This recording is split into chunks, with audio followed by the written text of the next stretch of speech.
but they don't want any drama. And if you have any issues on Google and you want, you're a newly minted, billionaire, for example, but you have some bad things on Google about maybe harassment or such, you're not going to be invited. That's just the way it is. So it's an elite club. But the people who get into that are usually two people. Number one, people who have just inherited something, they want to show some sort of legitimacy, right?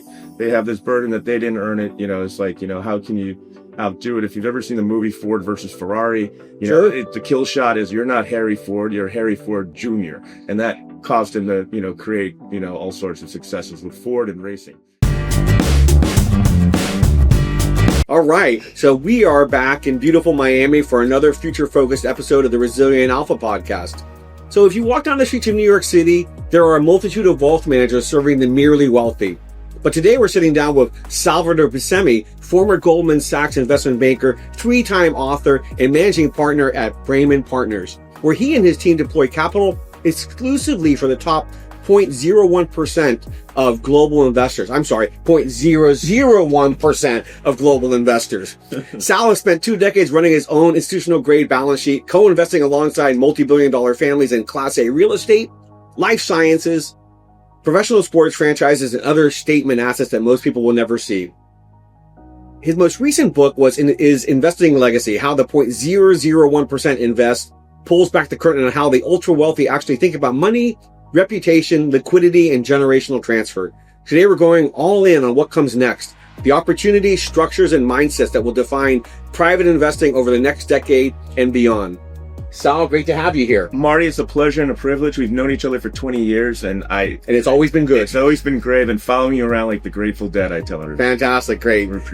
So you said the next 5 to 10 years will be the biggest wealth transfer and capital redeployment cycle in history. Walk us through where you see the trillions moving from, and more importantly, where the 0.001% are positioning it for the 2030s and 2040s. I think it depends on the family, and not all families are alike. If you're working with an operating family that has, that we know well, that throws off billions of dollars of cash flow, they're looking to set up things and do their own types of investments as it relates to things that will give them EBITDA in 2026. All right, such a unsexy name for this is rolling up grease traps, and grease trap cleaning businesses, because people, as long as there's going to be humans, there's going to be grease, right? And then you have other families that aren't as established, and what they're looking to do is to co-invest into companies, and mostly real estate, because to them, they understand real estate, it's tangible. There's been a lot of wealth that has come as a result of the pandemic, of course, but over the past 20 years.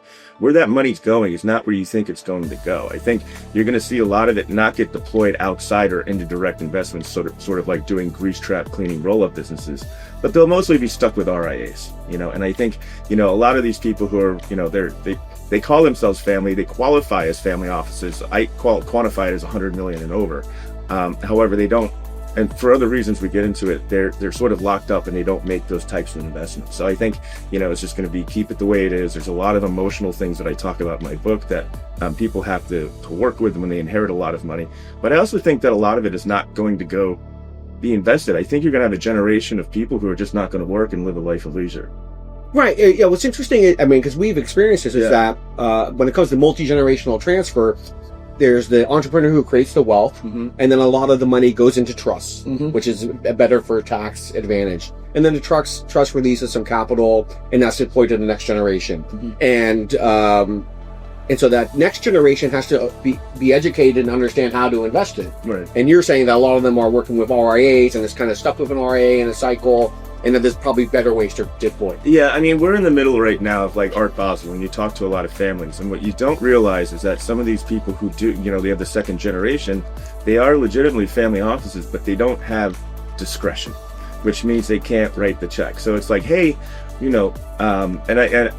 every time somebody tells me to speak to their RIA, I try to avoid it altogether. But sometimes, just because of nice in principle, we have these lunches at these nice private gatherings at the Aston Martin building, and then you find out that, oh, she needs to talk to her RIA. And then the RIA says, we don't invest in startups, or we don't invest in private direct real estate. We have all these funds, right? So funds equal fees. funds are a four-letter word to families, but a lot of people don't understand this because they don't take the time to really understand it. And that's one of the reasons why I wrote the book, is because there was a familiar refrain with everyone that I talked to about what is it that the very wealthy are investing into? What am I getting into? How come, what is really rich today? What does that really look like? And number two, what are my richer brothers and sisters doing? And what's this conversation you had with, you helped the family put their name on the side of a library, right? With one of the exits and stuff. Why are they all going into Bitcoin? Are they, and you got to think about it, is that everybody somewhere always has some sort of a predisposition as to what their parents have told them that haven't changed. And a lot of the Great Depression era type of lessons learned with savings has been destroyed since the pandemic, I think. So a great freedom is self-determination. Correct. But a lot of this next generation don't have that because their money is stuck with an RIA, et cetera. As you said, in the RIA world, it's about getting on a platform, and those platforms are all driven by fees. Yeah. Right. And they're looking for certain types of funds. Some of them are fiduciaries, and they're looking for safe, but not necessarily the best opportunity for alpha. Yeah, correct. Some of these guys have been like in, let's just call it Goldman Sachs Real Estate Partners Fund 11, which is on his 10th year of its 7th term, right? And so, so the way the Ivy Family Office Group started is that we had a huge hedge fund network, and a family office came to us and said, our money's with Goldman Sachs. Yeah. And they're terrible because they charge us an arm and a leg in fees, number one. Mm-hmm. And number two, we are sure that every deal that comes to us, we're the last person, like it's been shown to everybody else up and down Wall Street before it comes to us, right? So we want more immediate access. You just said it right there. So we're working with probably the most serially successful real estate family in America. And he and I were talking, and the way we got into this relationship, and I've known him for 9 years, is that it's access. The access to the deals that we're doing, these guys aren't going to get. You could have $1 billion with JP Morgan, and you know what? You are not going to get access to these direct deals. And that's what these families want, is that they want to be able to touch the cloth, if that makes sense. Right. And that also comes with like a lot of like, social engagements, which we'll get into with networking, but a lot of them just don't network.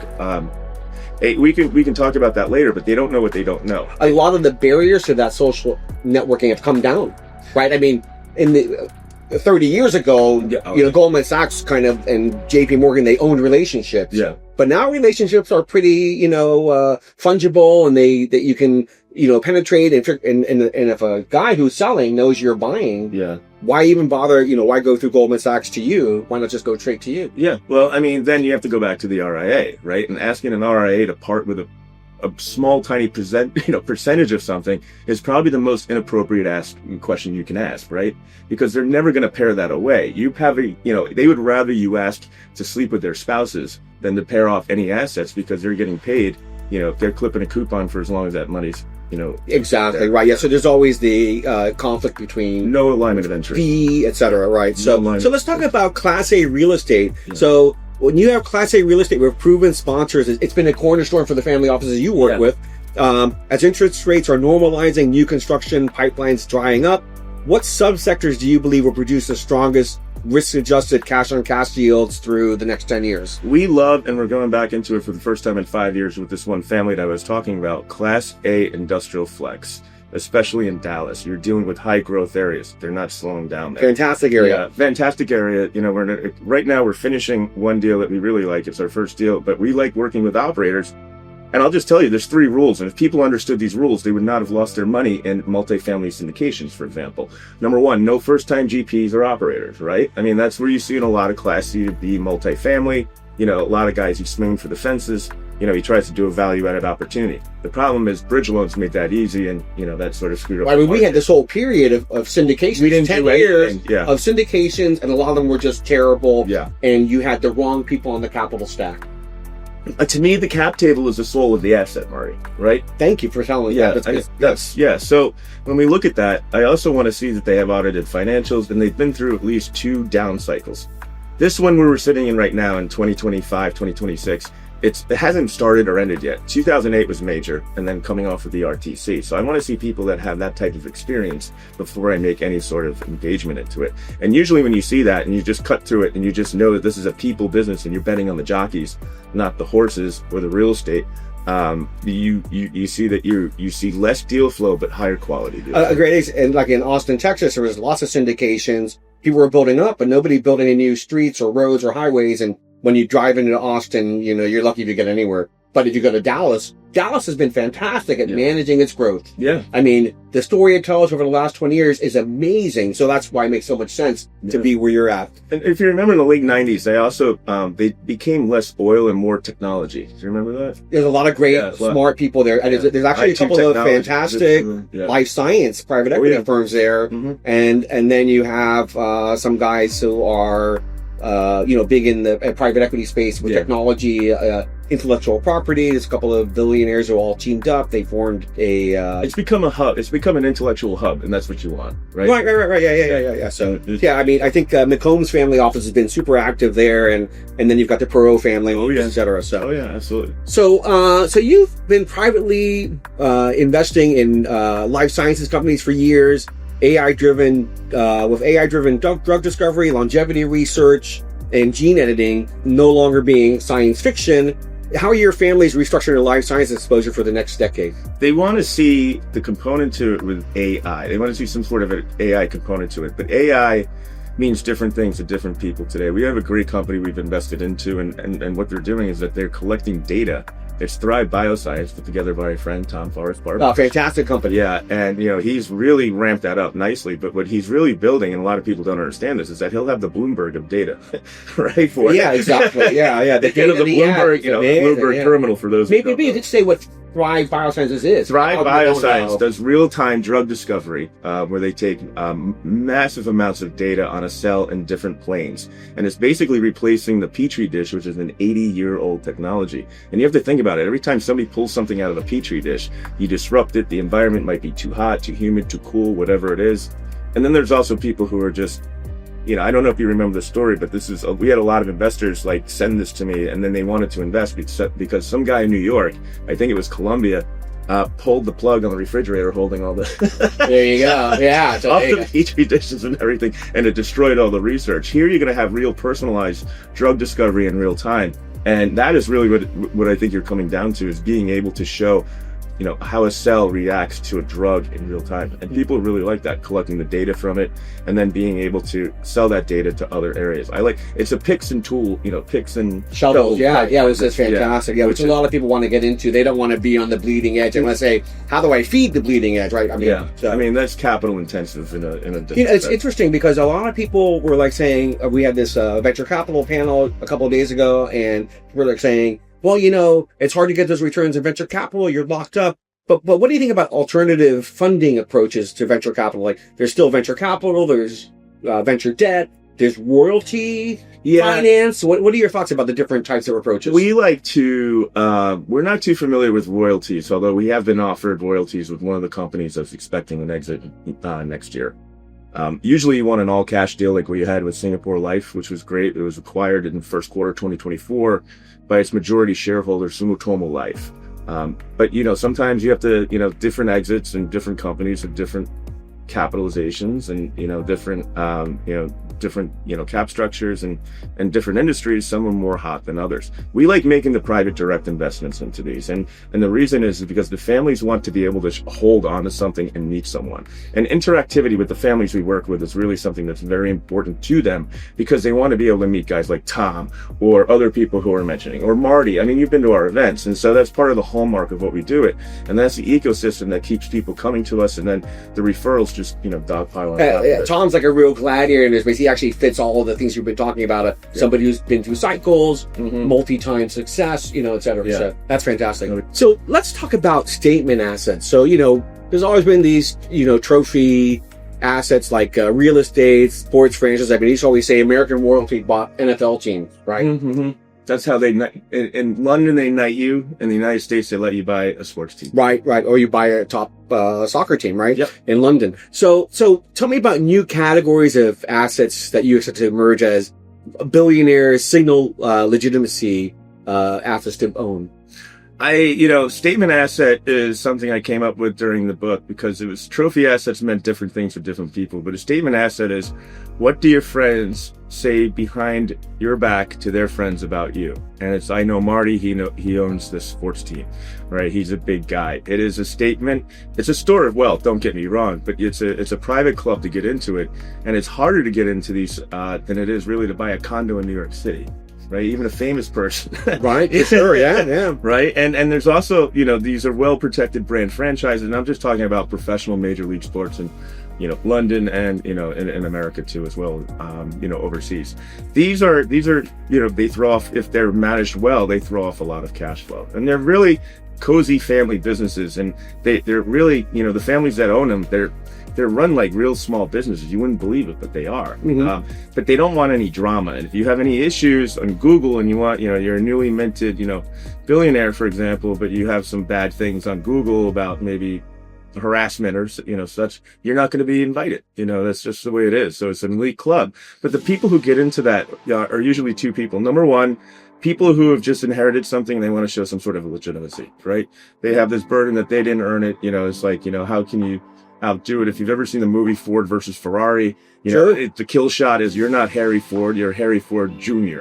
And that caused him to, create, all sorts of successes with Ford and racing. Same thing happens here. The others are those who are really looking to network. And I can tell you, being around these people, the networking is the best. It's like, what is it? One of those clubs, I forget it, but it's like, what is it?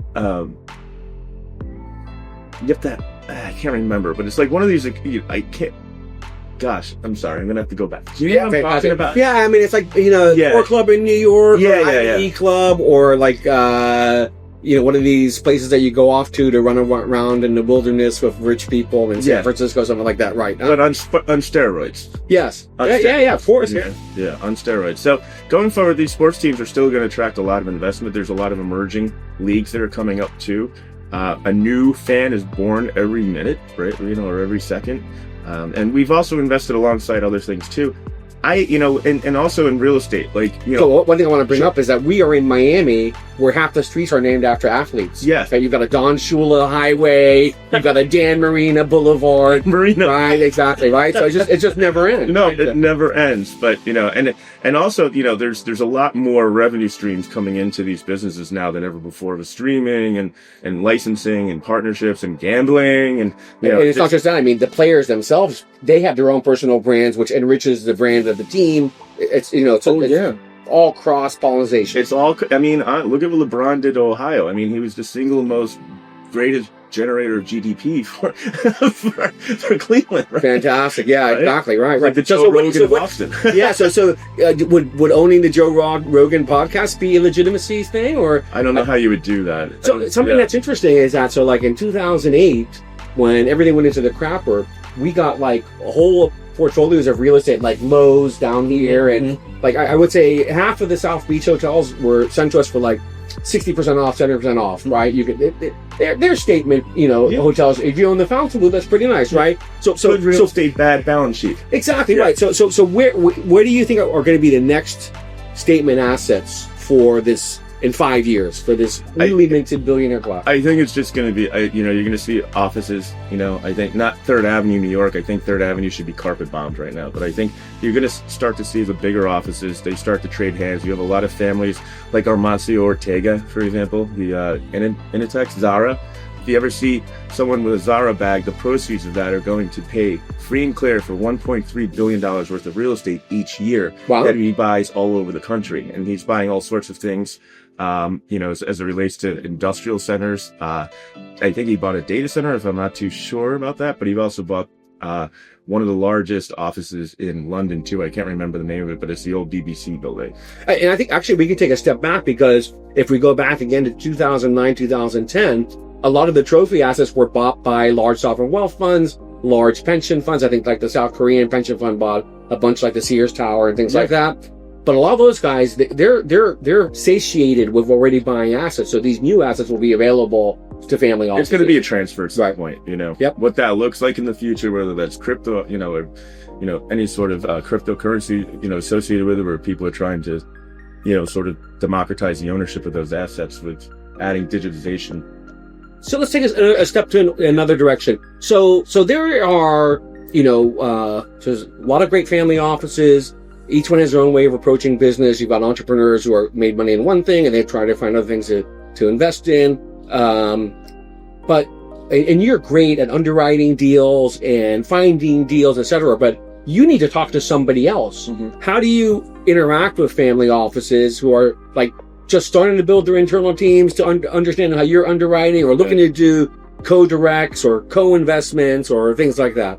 That's a very good question. We keep it very open, which means that when we are bringing this out to people, we will invite the families or actually the next gens themselves to go on the phone to go over the numbers of the deal to see it how we do it. And then we'll usually bring someone else on who's a professional, where we triangulate, if we're going into SpaceX, which we've done 6 times, today they just came out with saying, they're probably offering an $800 billion tender. Back when we got in around 100, that was seen as like a far stretch even then. But I think when you democratize and you show people, and it comes down to a level of trust that you're able to show these people, like, this is how we're looking at the math. Here's someone else, this is like sort of like I wouldn't say an investment committee meeting, but this is sort of how we go through due diligence, and we have other people here. I like to socialize the deal before I go into it. All right. Mm-hmm. The first thing you do is you bury the ego. All right. You just bury the ego, and it saves you trouble. Like, and we have, there's been many opportunities where we could have gone into and maybe landed on some things that we didn't want to, but because we talk to people and we have a great network, it helps. But I had 2 institutional funds, and institutional funds look at numbers. They're much more quantifiable. They look at the numbers, they look at everything. Whereas families don't understand the numbers, especially new families. They want to get into real estate, but they don't understand real estate. They think they know real estate, but they don't really understand how, a capital raise works or a syndication. They just say, tough, yeah. So you have to, there's a lot of hand-holding and training. And that builds confidence and builds relationships, because since the pandemic, we've become, I think, very isolated, and we've been living in an area right now where it's a loneliness epidemic that's happening. And so the more you reach out to people, the more you connect with them, the better it is. These people want to do that. They don't want to talk to their wealth manager who's going to give them a bottle of water and, rip their face off with fees all the time. They're much more story oriented. And when we do talk to these deals, we talk about how it was sourced, why it's important, who's the person who sourced it to us. There's only a handful of people I'll accept calls from besides Marty, maybe Rosemary anytime. But we're very, very careful about the deals that we look at, but we also socialize it in a way where people can understand it.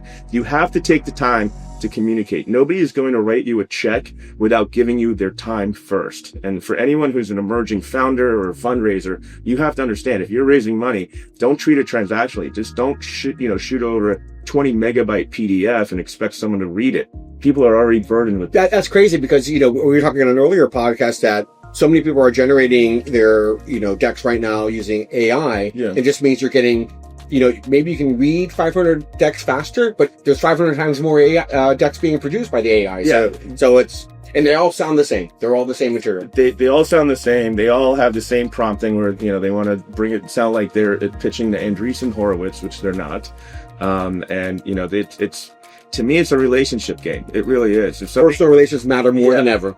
And, we purposely, I shouldn't say this, but we purposely keep our deal book light because we're very opportunistic. We're structured legally, with our structures to be able to go where mice go where elephants can't. And that's why we've been able to get into some incredible deals such as AI.io, which recently got a huge investment from a sovereign wealth fund. And, they'll be announcing that too. And some other things like Stripe, SpaceX, Tom's deal, Thrive Bioscience. So, these are invitations that we look at seriously because people trust us to execute in the market. Fantastic. Great. So you managed an institutional balance sheet since you were 29 years old. Yeah. How do you expect governance, reporting, and co-investment alignment to evolve between multi-generational families and their outside operators over the next 10 to 20 years? Governance is a real problem. There's always going to be inter-family dynamics that you're going to have to deal with. And I actually got caught with my pants down. Because, and this goes back to discretion, what we were talking about before, there's a friend of ours we know, very, very good, long-standing family going back generations. He wanted to write a big check for our latest real estate deal. And by the time that, the trust docs came over and everything, what happened is he could not close the deal because he needed to have his brother agree. And he and his brother do not talk. So Sounds familiar. he thought he was going to be able to get his soon-to-be ex-wife to sign, but she doesn't like him either, or I don't know. There's always going to be conflict and things like that.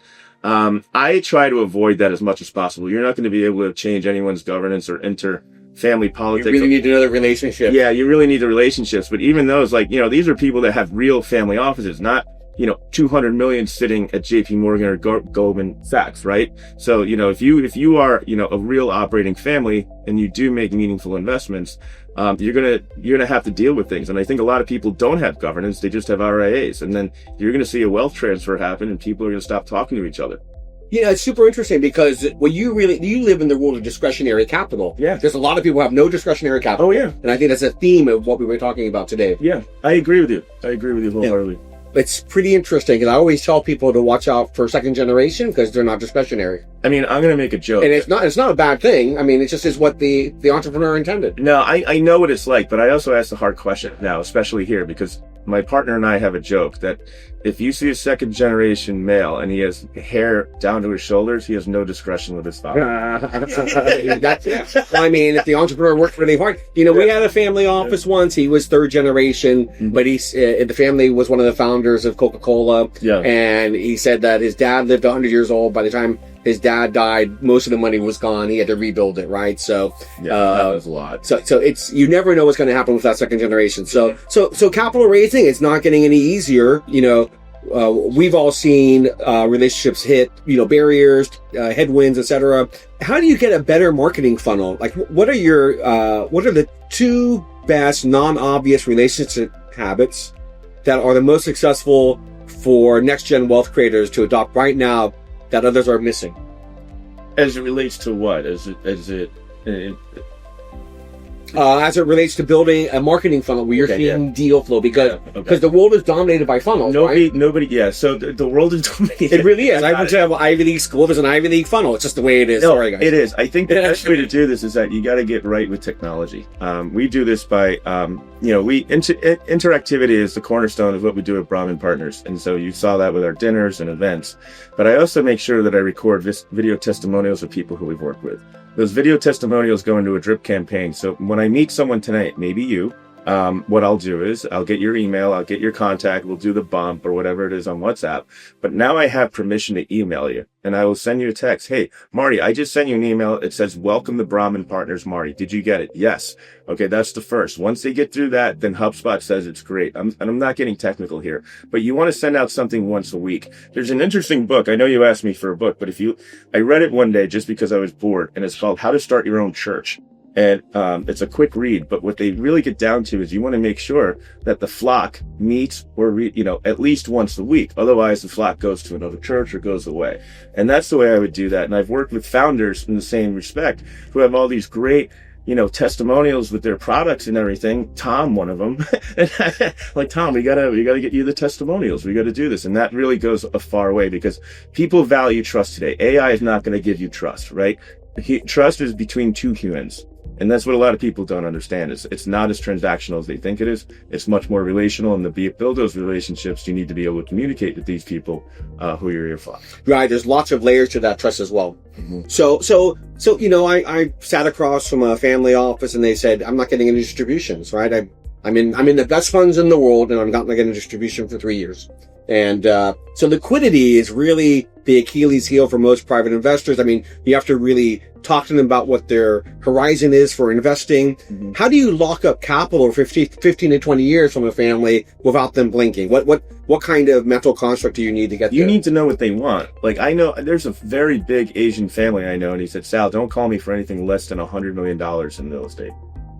That's it. And that's like a New York City, building. I think the other way too is that, you don't want to, if somebody's allergic to shellfish, don't pitch them something, right? And I think that's been a lot of problems with people is that they think as though that they have a lot of money. They don't tell you, but what they actually do is you can figure out if they're really wealthy or not because you'll ask them the hard questions. I'll go in and be like, this is a great deal. It's got everything on it, but can you afford to lose this $2 million? And that, there you go, right. You asked a hard question. Really? What's within the risk parameters? And you really have to underwrite to that. Yeah. No, you have to. I think it's changed. And again, there's been so much wealth since the pandemic for who knows why. But you have to qualify your investors you need to trust them more than they trust you. Because what you're really doing is you're soliciting these people for marriage into these deals. And you got to ask them, this is a $2 million ticket. Thank you. I just want to make sure you can afford to lose this if all hell goes loose in Dallas and, whatever. These are honest questions. So we're going through times of like great generational change. I mean,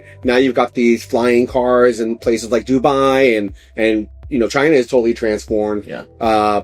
So in 10 years, all these 30 and 40-year-olds who are getting these transfers of wealth will now manage their estates. Mm-hmm. It's well known that a lot of times when people inherit wealth, they change the RIA, they change the money manager, they go to somebody else that they feel more comfortable with. What do you think is going to be the biggest philosophical shift between all of these new inheritors versus their parents and grandparents? I think the ones who are going to take it seriously are going to be thinking about their legacy. Okay. A lot of people don't want to think about that. They want to think about the good times. But I think, and the reason why I wrote my book is because, being really, really frank, guys today don't hold the purse strings. Women do, and in some of these families. And they're looking for something where they can, point to their legacy. If you look at some of the families we know, they've invested in some interesting things, which is, caused, we used to call it impact, but today the buzzword is legacy. And the reason for that is because now people are getting into longevity, right? So the longevity, I think we're just, that's just, starting to crest. But when you mix longevity with, tremendous amount of, wealth that's created, a lot of people are going to obviously, I think, go towards legacy. And that's been the buzzword now for the past 4 years. I didn't start that, but it's something you're hearing about. Sure. I mean, legacy is big, especially in healthcare investing. Sure. And if somebody says, I cured cancer, and actually, if their whole family has been wiped out by cancer, it actually is an additive, right? And that's a new paragraph in your obituary, right? Like, I always ask these people jokingly, I'm like, what do you want your kids and your grandkids to say of you after you've passed? Amazing, right? Yeah. I mean, we have actually one family office who, their kids suffer from a skin disease where most people die by the time they're 7 years old. Yeah. And they've invested in every company that does this. They own about 20% of the companies in the space. Mm-hmm. And their kid who has a disease is now 15. Yeah. Right? Because the dad loves his kid so much. He's like, I'll do anything to legacy. Yeah. So there you go. So, let's take a look towards a forward-looking piece of advice to an operator or a sponsor or emerging family office about what will matter the most in 10 years than it does now? Yeah, I think quantitative skills are out the window. Critical, but AI is doing that, right? Just like what you were saying before, AI is putting together the pitch book for these founders. The skill set you need to have today as a founder is salesmanship and persuasion. You need to be able to go out to talk to people, not necessarily hit them over the head, but building a relationship for yourself and building a personal brand around that. Remember, your brand is your promise. That is something that I learned a long time ago. It's not a logo, it's your promise. And if you think about every family out there that's established, they all have some sort of a legacy that they follow. But you have to understand, this is not transactional. When I came out 4 years ago, Bitcoin was, at its apex.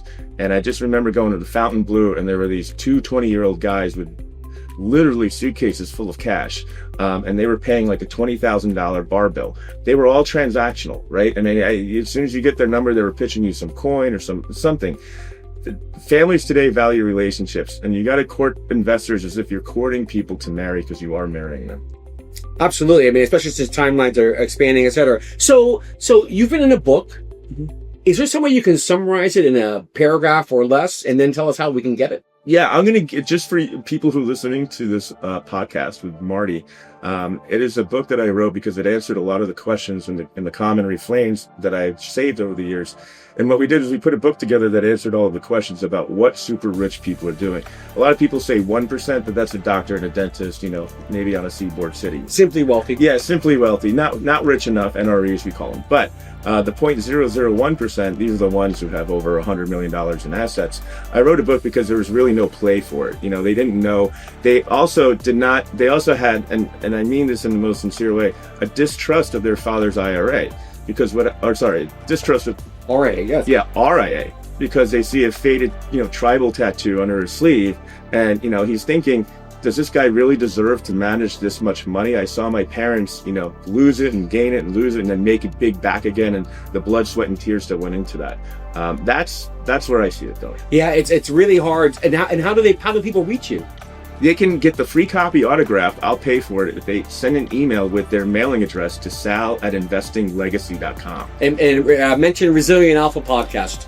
So, Yes. fantastic. So, Please. we're going to take a break for the lightning round, and then we'll get right back to you. So, we're into the lightning round now. So, we're back with Sal Buscemi. So, the one asset class of the 0.001% will own dramatically more of in 10 years than today.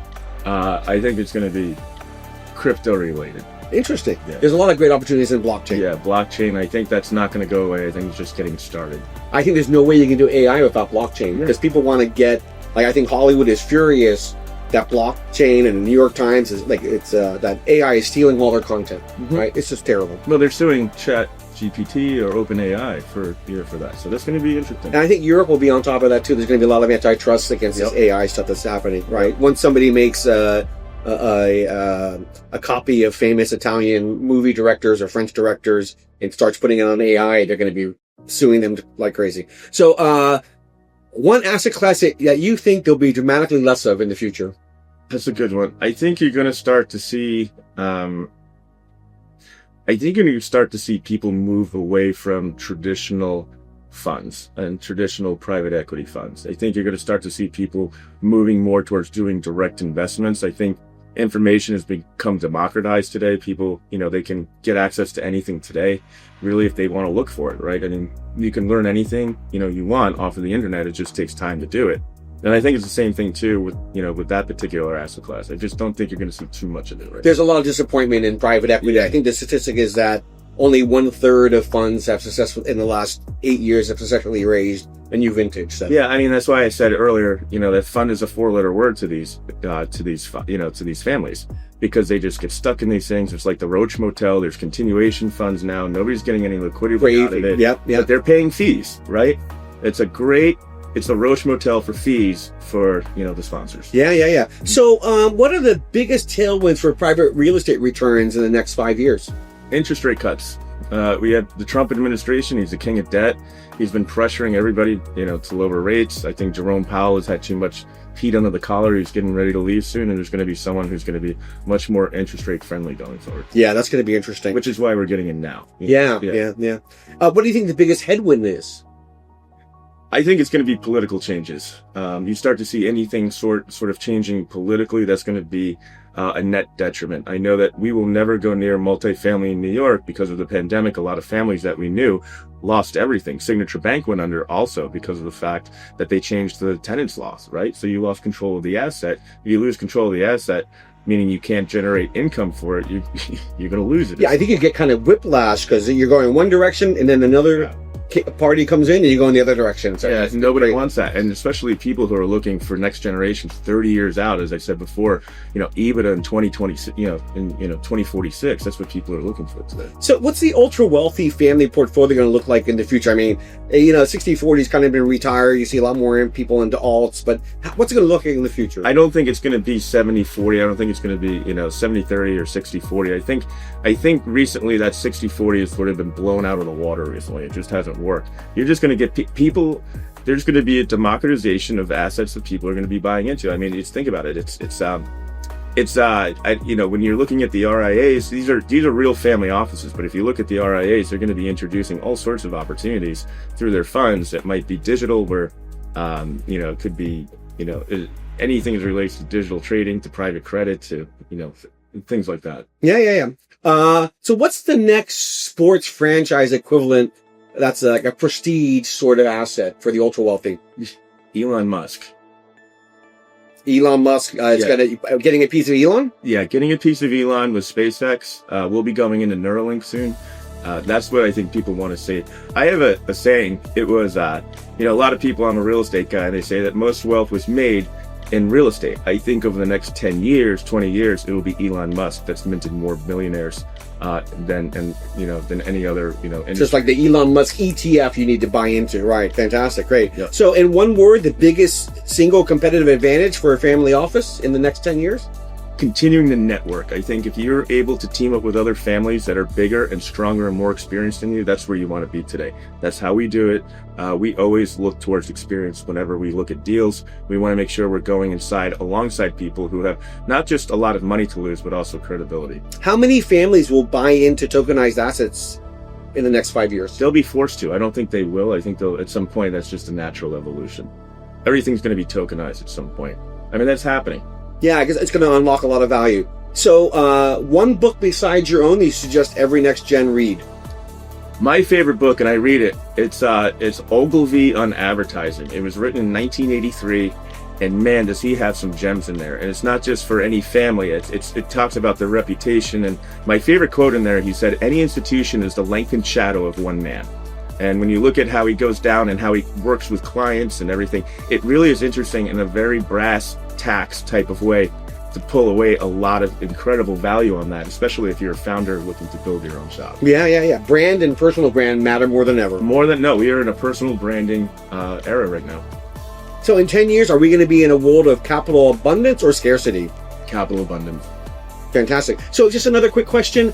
If I'm in the 0.001%, or I want to read your book, how do I reach you, Sal? You can reach me by sending an email, sal@investinglegacy.com. I'll say it one more time, sal@investinglegacy.com, and you want to mention Resilient Alpha in the mail so I know where it come from, and I'll treat you with the best customer service. We'll make sure we get an autographed copy out to you. It is also available on Amazon as narrated by author myself.